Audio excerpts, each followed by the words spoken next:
Nais ko na magtungo ka sa Hilaga. Makikita mo roon ang tahanan ng diwatang si Alonsina.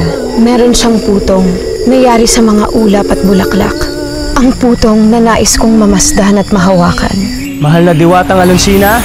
Anong kailangan mo sa akin, Ginoo? Bakit ka naparito? Umiibig si Malaya sa isang diwatang higit na makapangyarihan at kaakit-akit kaysa sa iyo. Hahayaan ko na ikaw ang makatuklas ng totoo, Esperanza. Isang babae lang ang iniibig ko. Yun ay hindi ikaw, kundi si Magayon. Habang umiibig siya sa akin ay hindi niya magagawang saktan ako. Aalisin ko lamang ang mentala na ito sa kanya. Sa sandaling matanggal na ang sumpa ni Burigadang Pada Sinaklang Bulawan. Barangaw, tumungo kayo sa tahanan ni Pandaki. Ito ang dahon ng kaliwanagan. Sa sandaling isubo ninyo ito kay Malaya, ay maglalaho ang anumang mentala na lumukob sa kanyang isipan. Bakit niyo naman ibig tulungan si Malaya? Ngayon na ako'y lubhang naaliw sa mga lisyang kanyang gawain. Kung hindi rin na tayo tutulungan makuha ang kapangyarihan ni Malaya, bakit hindi natin kunin ang kapangyarihan nila? Bigay mo na sa akin ang kapangyarihan mo. Pagkaloob mo na sa akin. Ngayon din! Ang ibig ni Magayon ay kunin ko ang iyong putong at ipagkaloob sa kanya. Nang sa ganun ay mahawakan niya at masilayan niya ito.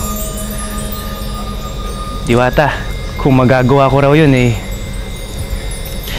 papayagan na ako ng aking minamahal na diwata na suyuin ko siya.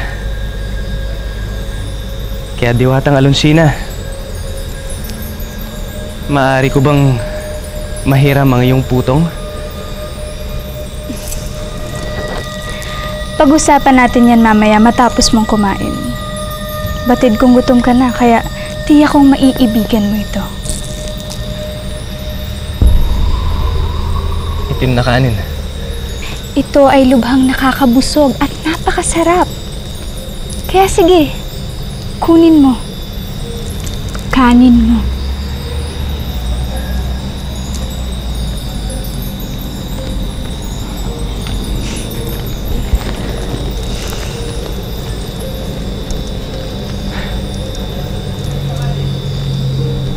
Sinasabi na si Alonsina ay isang mabait na diwata. Ngunit siya'y malungkot, palibhasa'y nag-iisa siya sa kanyang tahanan. Kung kaya't gagawin niya ang lahat upang ikay hindi makaalis doon at siya'y magkaroon ng kasama. Paano niya ako pipigilan, Uray? Ang sabi ng mga ninunong kong babaylan ay may ugali daw si Alonsina na maghain ng itim na kanin sa lahat ng dadalaw sa kanya. At kapag ito'y iyong kinain, ay hindi ka na makakaalis sa kanyang tahanan hanggang doon ka na mamatay. Ano pang hinihintay mo? Bakit hindi mo kainin ang idinulot ko sa'yo? Paumanhin, diwatang Alonsina. Subalit, ako'y hindi totoong nagugutom. Marahil malayo man ang aking nilakbay. May baon akong pagkain na siyang aking kakainin sa sandaling ako'y magutom. Ngayon, diwatang Alonsina, maaari ko na bang hiramin ang iyong putong? Nang sa ganun ay makapaglakbay na ako pabalik sa aming Ilaya. Matalino ka at may nalalaman. Batid mo ang aking gawain. At kung sino man ang nagturo sa'yo nito, ay lubos kong hinahangaan. Ngunit ang aking putong na lamang ang siyang natitirang mahalagang bagay sa akin. At hindi ko ito maaaring ipagkaloob sa'yo. Kung ganun ay, hindi ako aalis dito hanggat hindi ko dala ang putong na yan. Mas mainam kung mananatili ka rito. Pagkat yun naman ang nais ko, ang may makasama.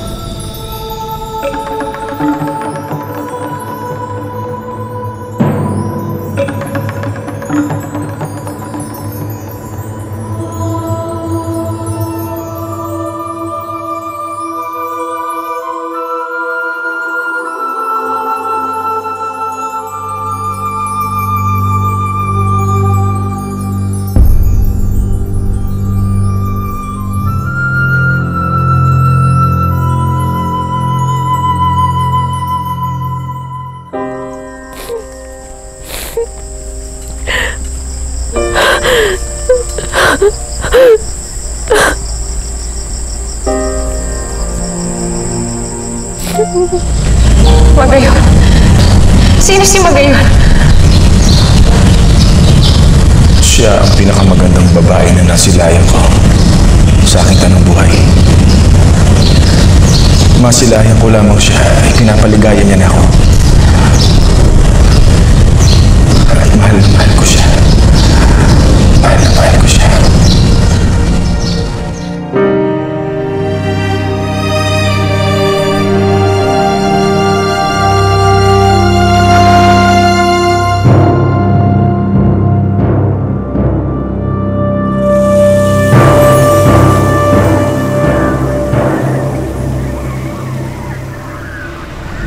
Kaawa-awa ang Esperanza. Dinurog ni Malaya ang kanyang puso.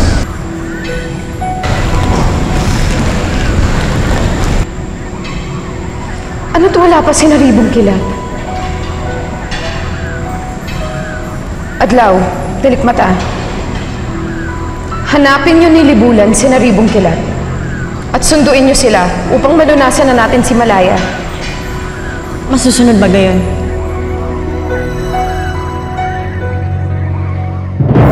Isuko mo na sa amin ang iyong kapangyarihan!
Nakamalas ako ng isang pangitain libulan.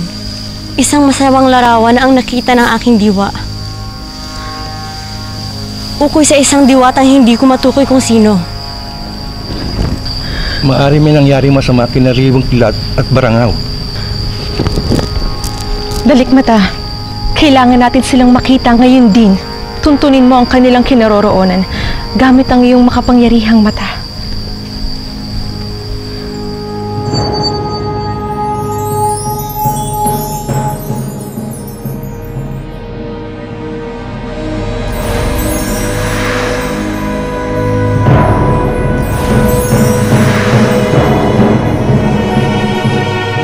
Dalikmata, bakit wala sila dito? Hindi ako maaaring magkamali. Pagkat ito ang nakikita ng aking mga mata na dinaanan nila Barangaw pabalik. Dala nila ang dahon ng kaliwanagan mula kay Pandaki. Maari nasa paligid lamang sila. Pupunta ako sa kabilang dako upang maghanap.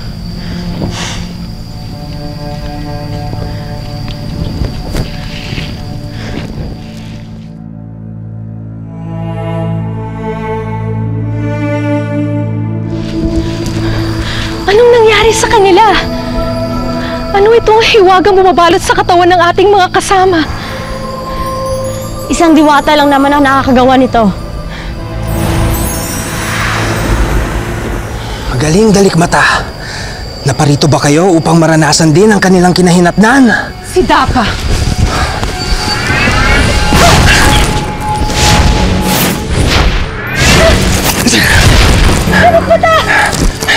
Tibok ng inyong mga puso ay pansamantala kong pinagpapahinga 10 ng inyong hininga.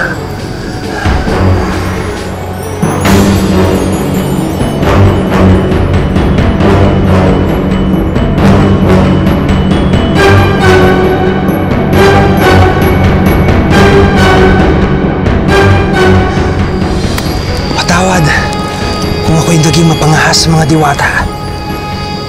Ngunit hindi ko ibig humimpil ang pambihirang palabas na aking inaantabayanan mula sa inyong alagang si Malaya.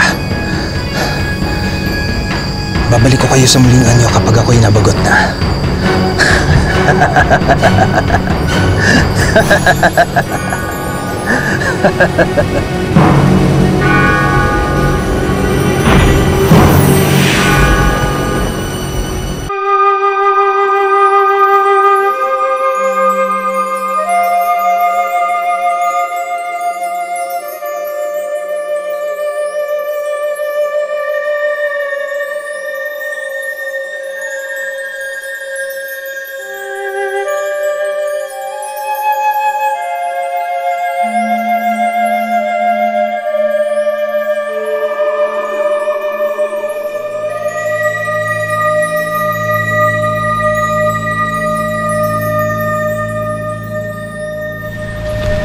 Kung mabigo si Alonsina na hindi kanya mapakain ng kanyang itim na kanin, ay meron siyang susunod na patibong upang hindi makaalis sa kanyang tahanan.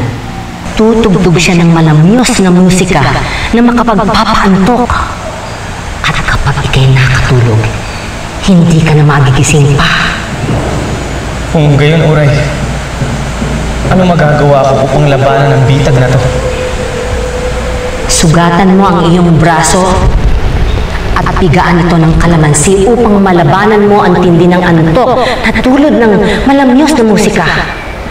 Tiisin mo ang hapde, pagkat ito lamang ang makapagliligtas sa iyo.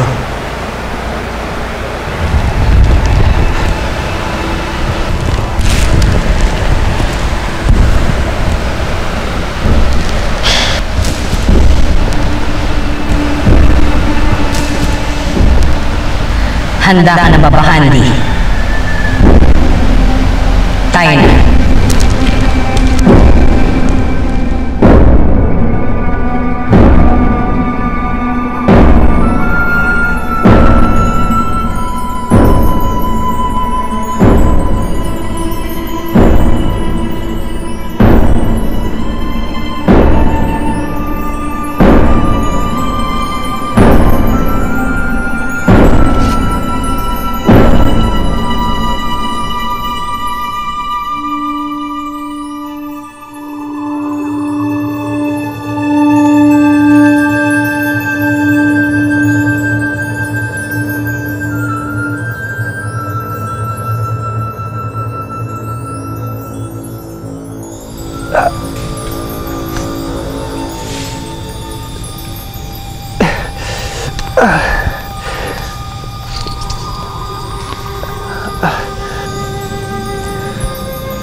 Anong ginagawa mo, Bahandi?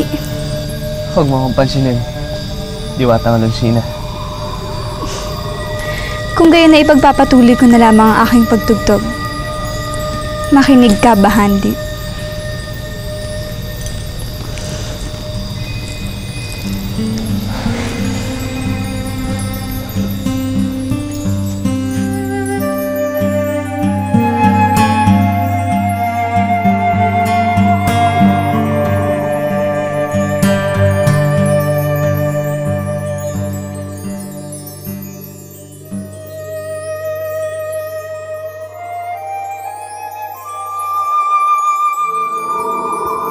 Ang kabutihan lamang ay hindi pinaslang ni Siddhartha ang mga kapanalig nating diwata.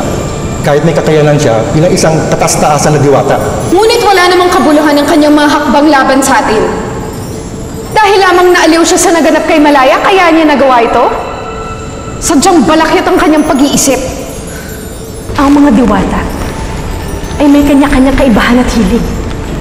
Nagkataon lamang na ang nangyayari kay Malaya ang nakapukaw sa diwatang si Siddhartha.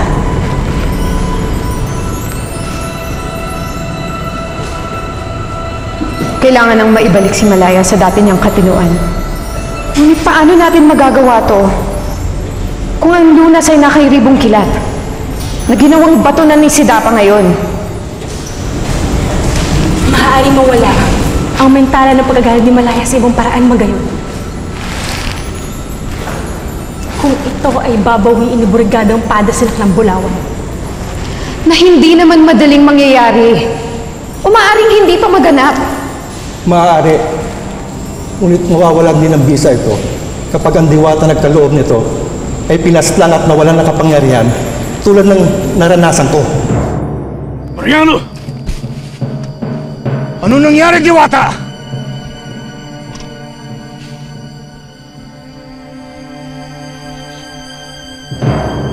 Kagagawa niyo ito! Mga lapastangan!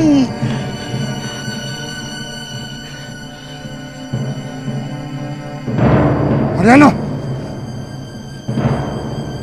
Mariano!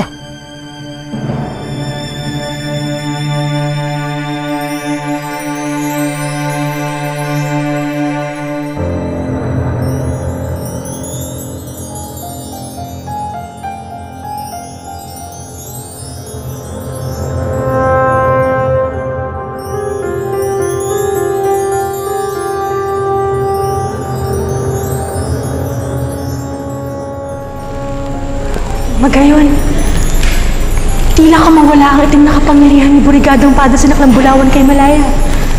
Anong ibig sabihin nito? Ba't nangyayari to? Ano ang iyong nararamdaman?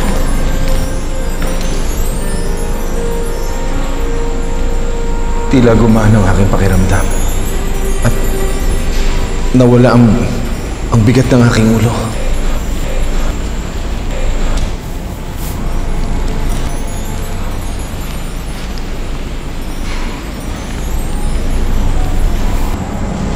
Nais mo pa rin ba ng kapangyarihan, Malaya? Pagkat iaalay ni Lihangin ng kanya kung hangad mo ito. Bakit ko na naisin kunin ang kapangyarihan ni Lihangin? Wala akong balak kunin ang kapangyarihan na kahit sino pang diwata.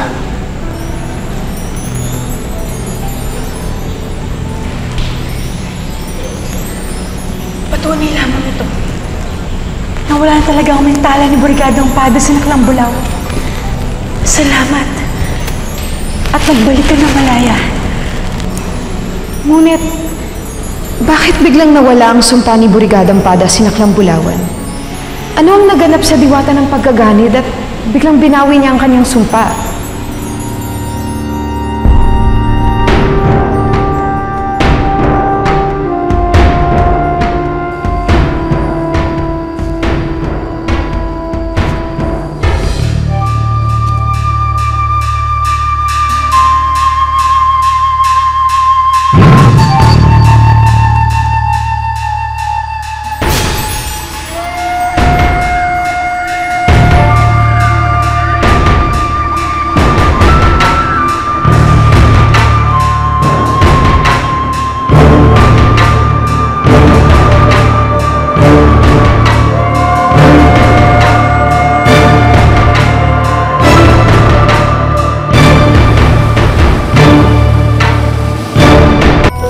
Kaya nagbago na ng pananaw si Brigadong Padasilak ng Bulawan. Kung kaya't pusa na niyang binawi ang sumpa kay Malaya. O maaari na natutunan nilang patawarin si Malaya. Wala nang saysay na malaman pa kung anong dahilan kung bakit nawala ang sumpang binigay sa akin. Ang mahalaga ay muli niyo ako iniligtas. Maraming salamat sa inyong mga diwata. Higit sa'yo, Magayon. Dama kong ako'y mahalaga din sa'yo. At batid kong mapapaibig din kita. Malaya, hindi mo nauunawaan ang iyong mga wihibika sa akin. Pagkat hindi pa lumilisan ang ipinataw kong mentala sa iyo upang ako ay iyong mahalin. Isinumpa mo rin ako. At ipawawalang bisa ko ito. Kaya makinig ka sa akin. Binabawi ko na ang mentalang taos na pag-ibig na inilaan mo sa akin. Ang iyong pagkahumaling sa akin ay ngayon ding mawawaglit at babalik ka sa kung ano at sino ang tunay na hangad ng iyong puso't isipan.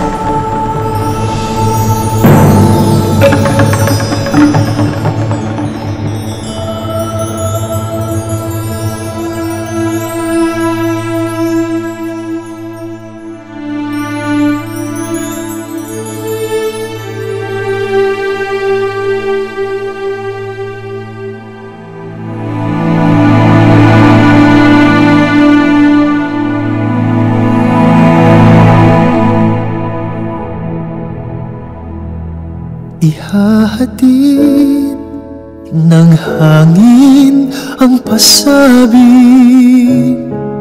paglaya natin darating. Kalakip ang pag-ibig na dalisay, alay sa pusong naghihintay. Simeon, ikaw lang ang lalaking minahal ko bago ko pa maintindihan ng umibig. Kaya't labis ang saya ko na makapiling ka at mahirang na asawa mo. Yun pala, ililinlangin mo lamang ako. Salawahan ka, Simeon. Sinayang mo ang pagmamahal na matagal kong inilaan sa'yo. Buburahin na kita sa puso ko tulad ng ginawa mo sa akin.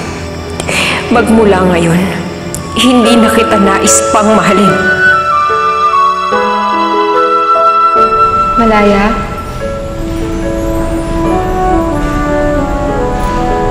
Nawain na numbalik ka na sa dati mong pagkatao. Umaasa akong umiibig ka pa rin. Ngunit hindi na sa akin. Kilala mo ba kung sino ang tunay mong minamahal? Ihahatid ng hangin ang pasabi. Napakapalad ko. At muling nakahanap ako ng pag-ibig na totoo. Sana hindi na matapos ang sandaling ito, Simeon.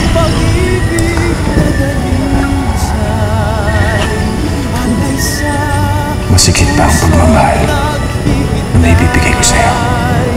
Dahil mahal na mahal kita, Esperanza.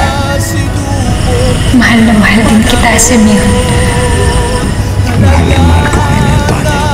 Binuwal ng alon ay di na muling mawawala pa. Si Antonio.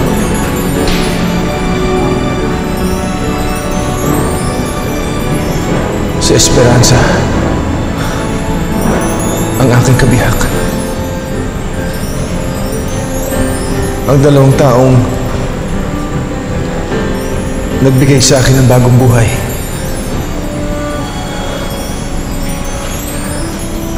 Masaya ako at tuluyan nang nawala sa iyo ang aking bintala. Ngunit, magayon, bakit kinailangan mong sambitan ako ng sumpa? Napakaraming masalimuot na pangyayari ang naganap.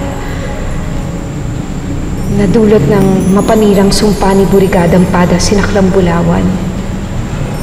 Nilukuban ang iyong isip ng mentala ng pagkaganid. Kung kaya't hinangad mo ang kapangyarihan namin, una mong napaslang si Lalahon. Kung kaya't napasakamay mo ang kapangyarihan ng apoy at bulkan. Matapos ay nakipaglaban ka kay Adlaw at napilitan siyang isalin sa iyo ang kapangyarihan niya upang di niya sapitin ang nangyari kay Lalahon. Kaya't bago mo pa kalabanin ang lahat sa amin, ay umusal ako ng mentala upang mabihag ko ang iyong puso at mapasunod kita sa lahat ng aking nais. Patawad kung ako'y naging marahas. Batid kong alam nyo na kung bakit ko yun ikinilos. Ngunit, nais ko lamang linawin na hindi ako ang pumaslang kay Lalahon. Kung hindi ikaw, sino? Matapos ang kaganapan ng aming laban na si Dapat Wancho, nagising akong nanghihina sa gitna ng mausok na kakuhian. Naroon si Lalahon na wala ring malay. Nilapitan ko siyang may buhay pa. Ngunit may sandatang inihagi sa kanya. Walang iba kundi si Burigadang Pada Sinaklang Bulawan. Pinalabas ni Burigadang Pada Sinaklang Bulawan na ikaw ang salarin sa nangyari kay Lalahon upang magalit kami sa iyo at pinatibay niya ito nang bigyan kanya ng mentala ng pagkaganid. Ngunit anong nangyari na walang sumpa niya kay Malaya? Tama nga kaya si Lihangin? Maaari bang nagbago nga ng loob si Burigadang Pada Sinaklang Bulawan? Napakarami niya nang nagawa upang mabago ang pananaw laban sa atin. Maaari kayang Hindi kaya napaslang si Burigadang Pada Sinaklang Bulawan at nawala sa kanya ang kanyang kapangyarihan. Kaya nabawi ang sumpa kay Malaya.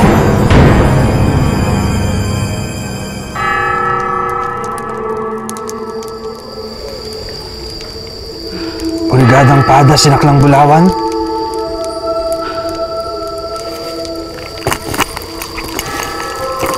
Diwata ng pagka.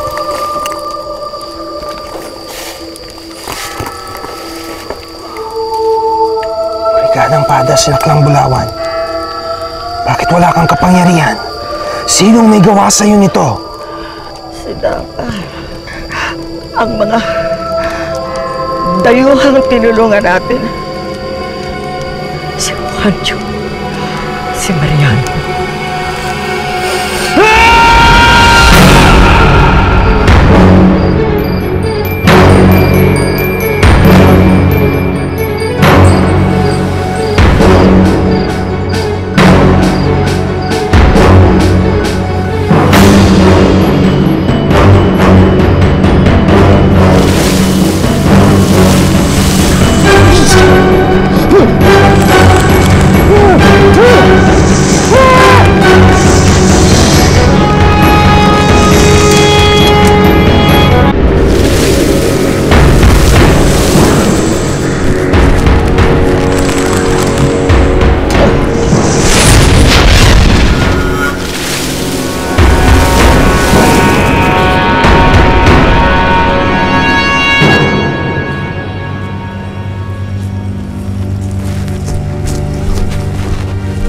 Fernando!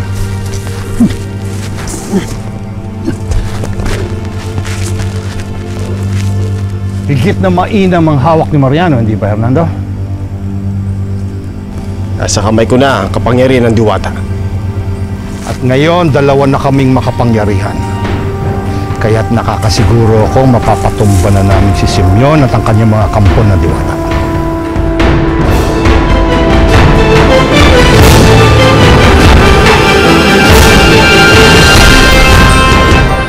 Hindi ko ibig makipagdigma, Diwata, pagkat nakasagupa ako ng tunay nating kaaway. Higit na ang kanilang lakas, pagkat naisalin kay Mariano ang kapangyarihan. Burigadang Pada, Sinaklang Bulawan. Wala akong ginawang masama sa inyo, lalong-lalo na ang anak ko. Hindi mo na siya makikita kailanman. Kailangan nating matuntun si Malaya. Tiyak na siya rin ay nasa panganib. Tapos na ang pagtitis ko sa'yo pagtugtog. Namastangan ka!